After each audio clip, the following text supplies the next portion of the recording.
What is up, guys? Today is very different. I finally decided to use a different approach to my videos and hopefully my next videos.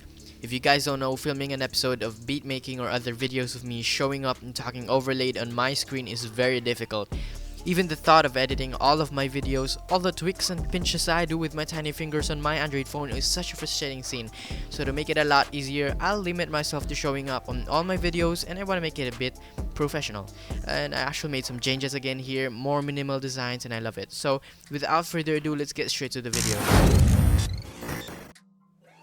Here's how you can sample better rather than just, adding instruments to it, like cool 808s and hard-hitting drums without flipping the sample at all. But of course, there are other ways of sampling samples you can try as well.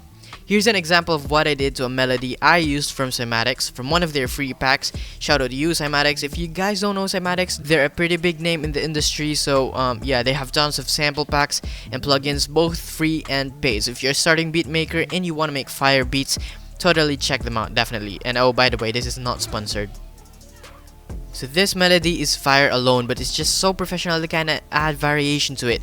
What I did was I added this cool preset from the Tone Booster Smooth Effects plugin that came with Mixcraft 9, and what it did was it added a clean delay kinda imitating arpeggios, and it totally sounded different from the original. Then I put another multi-effects plugin, but this time a different preset called Auto Panner. Now, to those of you who are quite the advanced producer guys, you know what this means. And to those of you who don't, well, instead of the sound just playing in the center without any movement, the auto panner shifts the sound from right to left speaker smoothly, creating the vibes, you got me? Now then finally put an EQ to it, removing some high frequencies. Then I added a cold bass, playing basically the chords that the melody sits on. Then added a pad to it so it sounds more huge. Of course, I'd put some effects on both of them, pretty much EQs and whatnot, but that's how the melody was structured, pretty much.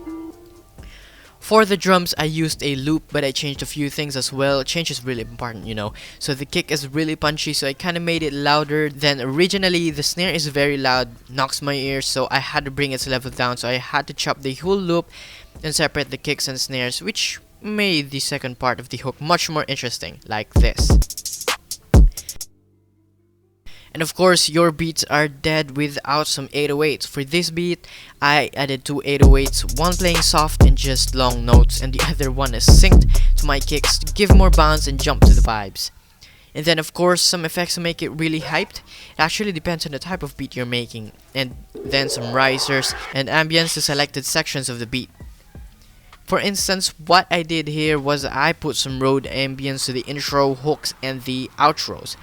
And when it comes to arrangement, it depends on you. Let your imagination and creativeness really decide. But altogether, they sound like this.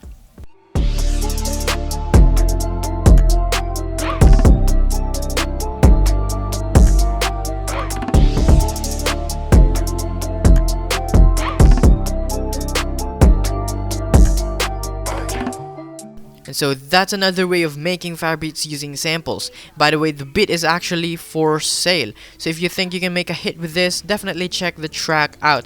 The link will be in the description box so you can purchase a license. Both lease and exclusive licenses are available. So that was the video for today. I hope you liked it. So I will be out for a while, gonna rest from making videos. Making beats, gotta focus on some priorities before I can make this thing full time. So while I'm gone, you can check out the rest of the videos here, and I'll be putting my artist channel down in the description for you to check out as well. If you're new here, consider subscribing to the channel and give this video a like. The other day I checked how the channel is going on so far. Most people who watch my videos aren't subscribed. Why? Anyway, give this video a like and subscribe to the channel, and check out my website where I'll be kinda active for the next few weeks. It's also down in the description box.